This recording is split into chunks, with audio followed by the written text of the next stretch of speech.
Hello friends and greetings for the day. Welcome back to another tutorial on ISTQB Test Automation Engineer certification.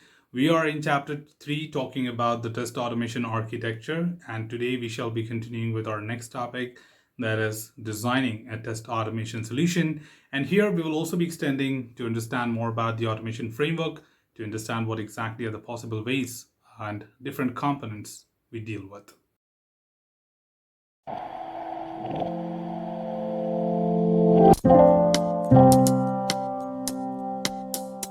Well, to get started with, the very first thing we're talking about is test automation solution, and test automation solution is basically collection of every single component what we need in order to make a test automation run. And it's just not limited to the test automation script. It has many other tool chain which can be integrated together to perform the required activities. So let's get started. And the very first thing we're looking at, what exactly is the test automation solution? So when it comes to the test automation solution, it is being defined by an understanding of the functional, non-functional, and technical requirements of the system under test, existing or required tools that are necessary to implement a solution. A task is implemented with commercial or open source tools and may need additional SUT specific adapters. So from our previous tutorial, which we know that when it comes to the generic test automation architecture, we do understand what are SUT specific adapters, which make things possible to interact with a particular system. A simple example to understand is if I have a Java-based application, and in order to make an automation tool perform a script on this application, I would need in between an add-in or set of rules which are done through protocols to make this tool understand that what is a Java-based application. And then I can write the script in that particular manner and make it execute on the system. And thus, these adapters play a vital role. Sometimes direct communication to the applications are not so feasible, and thus these adapters play a vital role, like simulation, emulation, or things like APIs and GUI become a mediator as well. So further to add, of course, the test automation solution is just not limited to the functionality. I may talk about the non-functional characteristics and many other things to be taken into account to build the complete end-to-end solution, and that is what I refer to as a test automation solution. Further to add here, of course, the test automation architecture defines the technical design for the overall task, and it should address the following. That is, selecting the test automation tools and tool-specific libraries, developing plugins or the required components, identifying connectivity and interface requirements, which includes things like firewall, database, uniform resource locators, connections, marks, stubs, message queues, and protocols. So that is where I think we were referring to these SUT specific adapters, that they do play a vital role in making an entire automation solution. So architecture will help us assist with understanding all the needs.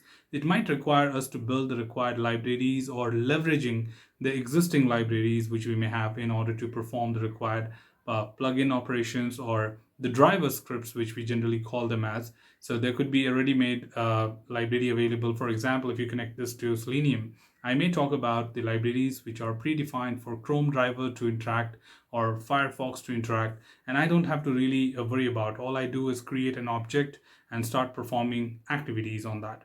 And supportingly, I would need some secure links, cookies to deal with. So I do have some libraries and plugins to be created, which would be essential to perform a particular execution.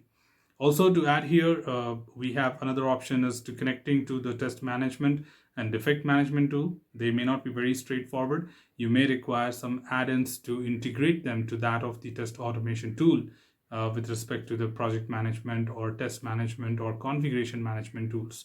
And also utilizing a version control system, which is certainly the repository or configuration management tool, which would take care of my executions, the count of it, and any kind of revisions which are done in the entire test automation solution.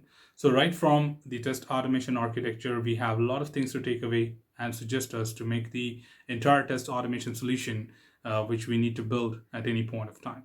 The second important topic here, which we are talking about, is understanding the test automation framework.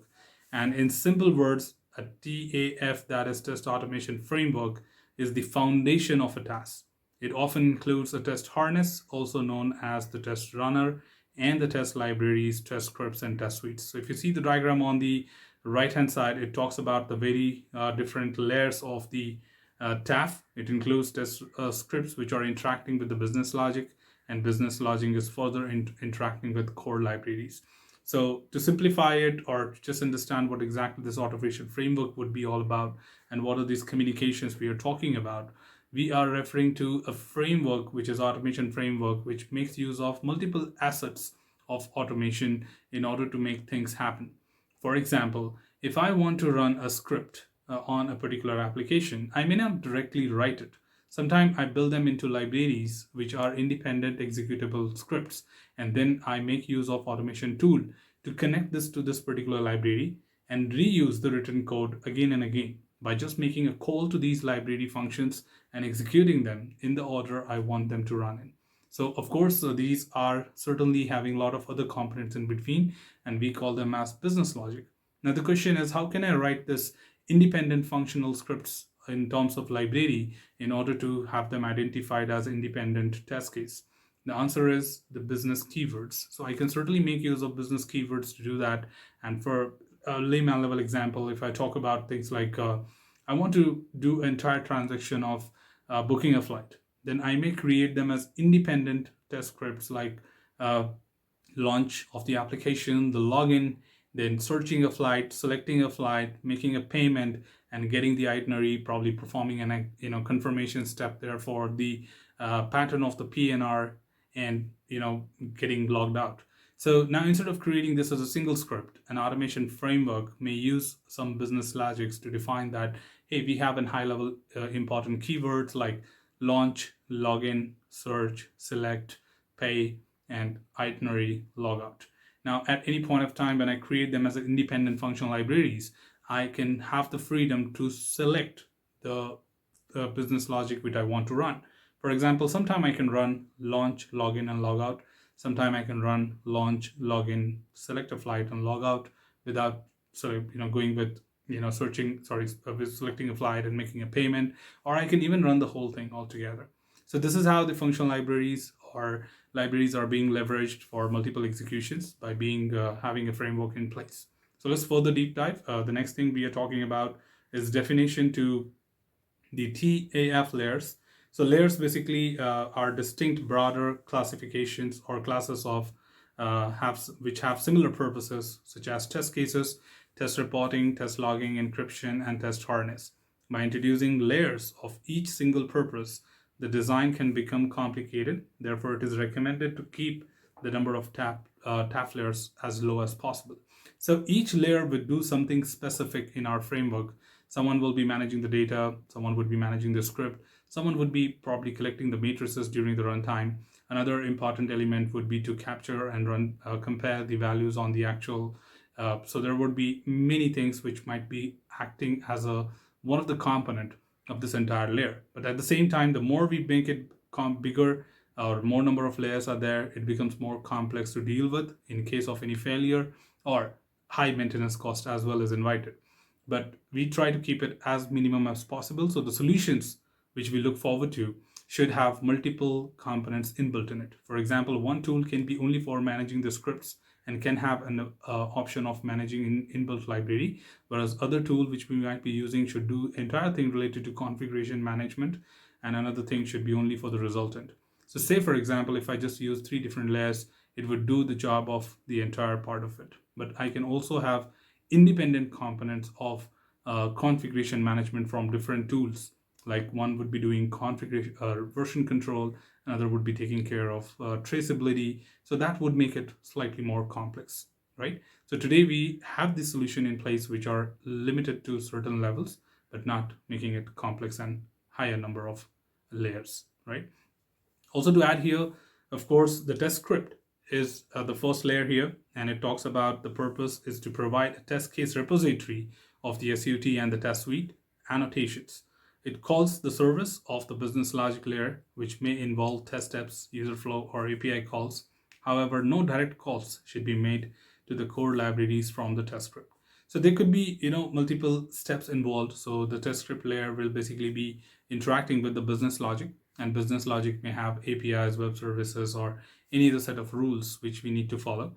So one way, when I run a script, it basically goes to these layers, that is business logic layer, understands the protocols, understand what kind of interaction I need to have, what kind of interface I'm going to be exposed to, and then go to the core libraries to execute them, right? So this basically helps me to minimize my effort in reducing the number of failures which I get due to the execution or due to the automation framework.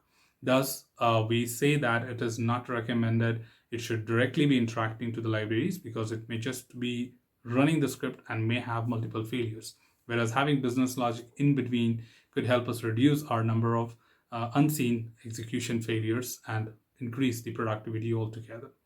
Also, to add here, the next important thing is to talk about the business logic. And the business logic is defined as all the SUT dependent libraries are stored in this layer. These libraries will inherit the class files of the core libraries or use the facets provided by them. The business logic layer is used to set up the TAF to run against the SUT and the additional configuration. So it's more of like, in simple word, the business logic is the intermediate layer between the script and the library to make sure that what kind of interfaces we'll be having. So that's well defined here. So it's self-understandable to make a conclusion that how exactly business logic is playing a vital role when it comes to the layers of the TAF. The next one here is to talk about the core libraries itself. Of course, it is again straightforward that all the libraries that are implemented or independent of any SUT are stored in this layer. This core library can be reused in any type of project that shares the same development stack. So I think that's what we were discussing in the beginning, which made it pretty clear that the library, which is a kind of file which is storing all sort of your scripts, which is supposed to be executed, and I would have the freedom to choose them and use them at any point of time to run and make leverages of the core project library to run them for different tests. For example, launch and login would become very common to be used everywhere, no matter what kind of operation, whether you're booking a flight, you're canceling a flight, you're modifying an existing flight, or doing a web check-in, then launch and login and log out would become quite common to that. But at the same time, if in case these libraries are built in such a way, like for example, browsers, we took the example as well. So I can use this core libraries to use it for any kind of application when I'm testing on the Chrome browser, or similarly when I'm using in the Firefox browser. So let's take a quick example of that to understand.